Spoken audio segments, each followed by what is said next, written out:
Welcome back to another lesson here in church history at Reformation Church. The year was 155 AD. Soldiers bring an old man before the authorities. Swear by Caesar. Reproach Christ, they say. The man responds, 86 years I have served him. He has done me no wrong. How can I blaspheme my king who saved me? Then I'll throw you to the beasts, the governor replies. Bring on your beasts. I'll have you burned. You try to frighten me with fire that burns for an hour, but you forget the fires that never go out. The governor turns to the people. This is the teacher of Asia, the father of the Christians, the destroyer of our gods.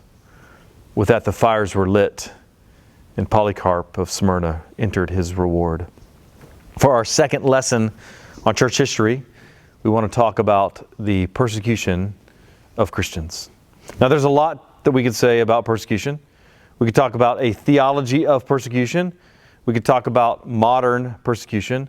But since this year we're dealing with church history in particular, we'll just be discussing 8 things to know about the persecution of the early church. First thing you should know is that Roman imperial policy was fairly lenient toward other religions. You see, if you want to control large swaths of diverse persons and control this massive empire made up of distinct people groups, some compromises and concessions were necessary. So as a general policy, the Romans would allow a certain degree of religious freedom. Then again, it wasn't completely unrestricted. Rather, the general rule was that you're welcome to worship your own God as long as you worship our gods as well. In particular, conquered nations were required to pay homage to the emperor. Now, being polytheistic, this wasn't a problem for most pagan nations, but this obviously posed a big problem for monotheistic Jews who had a history of quite literally going to war to avoid acknowledging other deities. In fact, less than 200 years before Christ, the Jews had already famously rebelled against attempts to control their religious practices. They celebrate this as part of Hanukkah with the Maccabean revolt. And rather than facing another such uprising, or at least risking it, the Romans decided on a more diplomatic policy. So in order to avoid insurrection in Israel, Judaism was granted the privilege of being what was called a licita religio, a permitted religion, with certain permissions granted to them, such as an exemption from the requirement of burning incense and paying homage to the emperor. This then provided a bit of cover for Christians in the early days of the church.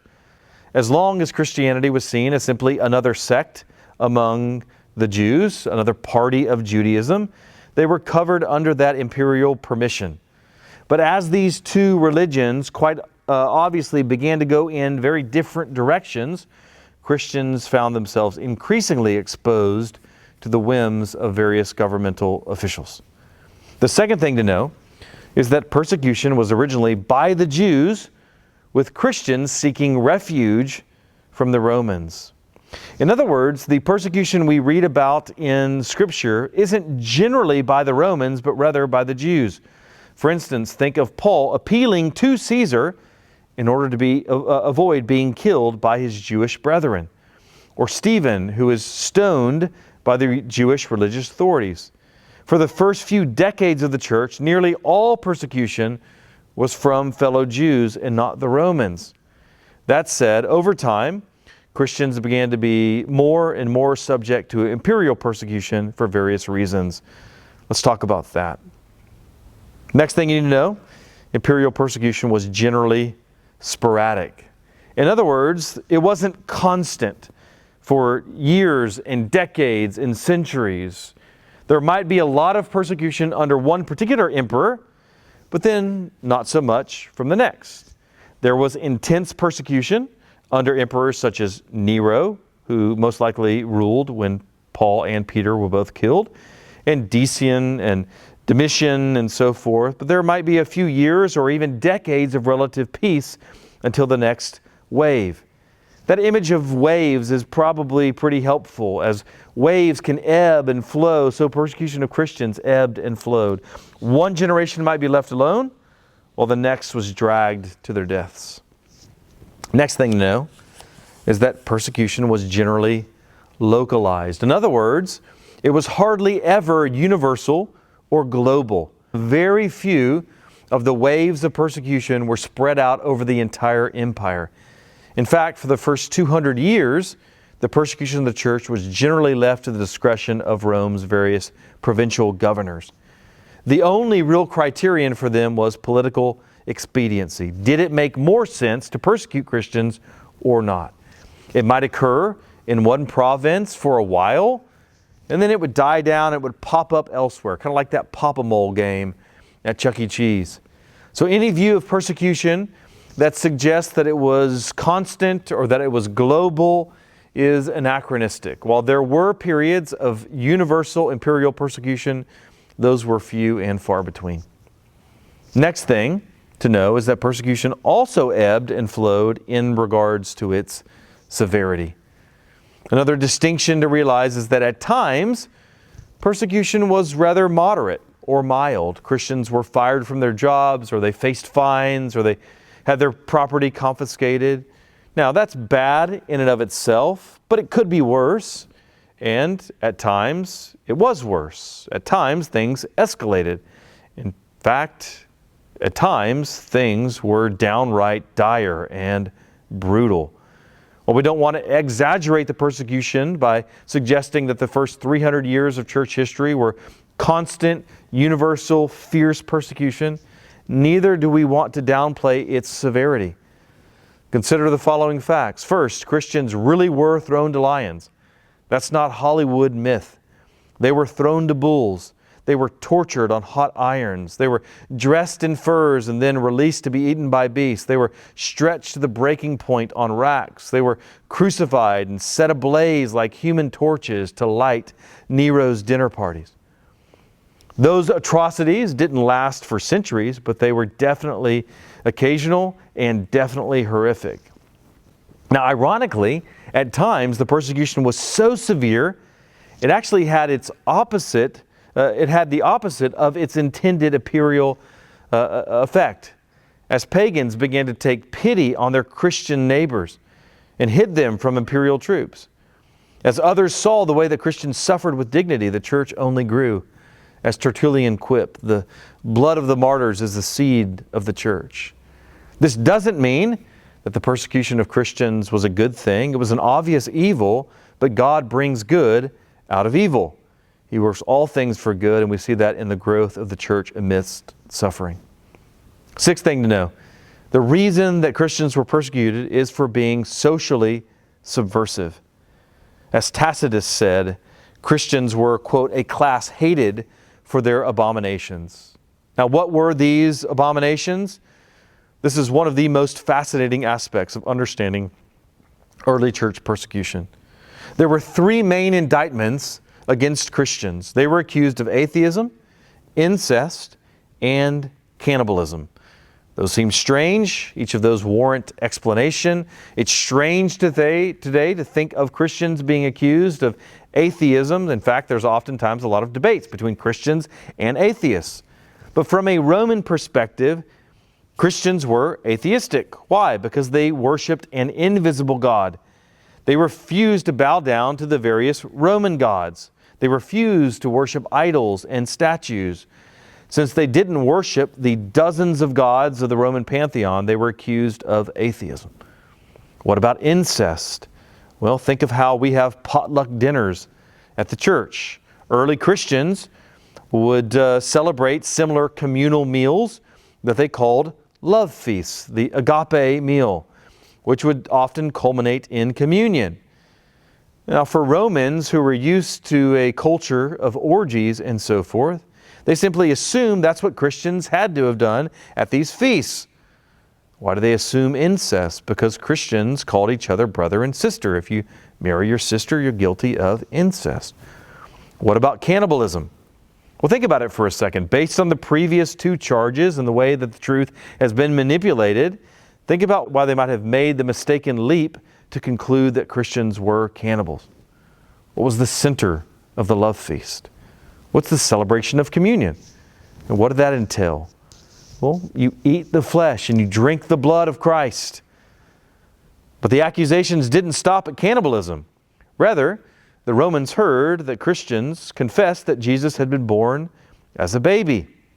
And they noticed that whenever they would place babies out, that they would expose their infants, leave them out to be killed as an ancient form of infanticide. They would notice that oftentimes Christians would come and take those kids. And so what was their assumption? The Christians must have taken those kids in order to consume them. All of this just goes to show how secretive Christian practice was to pagan neighbors. Now you can see why there might have been some disdain and some distrust for Christians. You can see why it might have been really easy for certain emperors to get a bunch of people together to go and persecute Christians. If you assume that your neighbor was a sexually perverse psycho who stole babies to eat, you'd probably be pretty standoffish at the next HOA meeting. Now, beyond all of this, Christians generally refused to take part in the gladiatorial games, the orgies, the sacrificial meals. Christians were nice to their slaves. They educated their women. They refused to engage in homosexuality. They refused to say Caesar is Lord before a statue. In other words, they upended the status quo. They subverted the social order. Not only that, but they also evangelized. They proselytized. Part of the reason that Jews were accepted was that Judaism was not really an evangelistic religion. Jews generally kept to themselves, but Christians refused to retreat and circle the wagons. So it wasn't long before Christians began to be scapegoated. For instance, when Rome burned to the ground, Nero famously blamed the Christians. That pattern will play out over and over. Since the Greeks and the Romans had a god for everything, sowing and reaping and rain and wind and volcanoes and rivers and birth and death, and since Christians didn't worship those gods of rain and of birth and so forth, it became convenient to blame them if things went wrong. In fact, there was a well-known proverb that said, "There's no rain because of the Christians."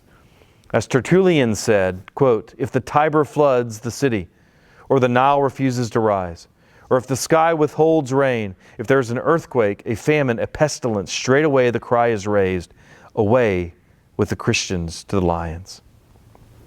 Next thing to know is that persecution gave rise to apologetics. What are apologetics? Well, the word apologia in Greek means defense. So apologetic concerns a defense of the faith. Today, things like trying to explain the so-called problem of evil or the age of the earth or whatever is a part of apologetics, but it initially developed in Christians as they sought to explain how they had been misunderstood. Yes, they called their spouses brothers or sisters, but they didn't mean the term literally. They didn't mean it biologically. Yes, they called their parties love feasts, but they weren't that kind of love. Yes, they ate the body and blood of Christ, but not in a cannibalistic, physical way. Yes, they rescued abandoned infants, but not to eat them. The apologists sought to show that not only were Christians not a threat to the flourishing of the society, but that they actually offered the best possible path to joy and life. Eighth thing, final thing, it was a badge of honor to suffer martyrdom in the early church. Now, the scriptures themselves speak of the blessing associated with suffering. As Christ said in the Sermon on the Mount, "Blessed are those who are persecuted for righteousness' sake, for theirs is the kingdom of heaven. Blessed are you when others revile you and persecute you and utter all kinds of evil against you falsely on my account." You see similar language in Paul and James and Hebrews and so forth. Again, not that suffering itself is good, but that it's used by God to accomplish good. So this led to some really strange instances of Christians actually seeking out persecution, going and looking for persecution. In fact, one of the strangest stories I've heard from church history is that some people were so disappointed that they didn't get the blessing of being persecuted, they actually committed suicide in the hopes that they might be considered a martyr. Others actually went to war and attacked other people hoping that they would be killed so that they would be considered martyrs. This led to all other kinds of strange phenomenon in the early church. Now, though persecution wasn't constant, it was sporadic, it was intense, it lasted until the 4th century. We'll talk about why it ended next time. See you then.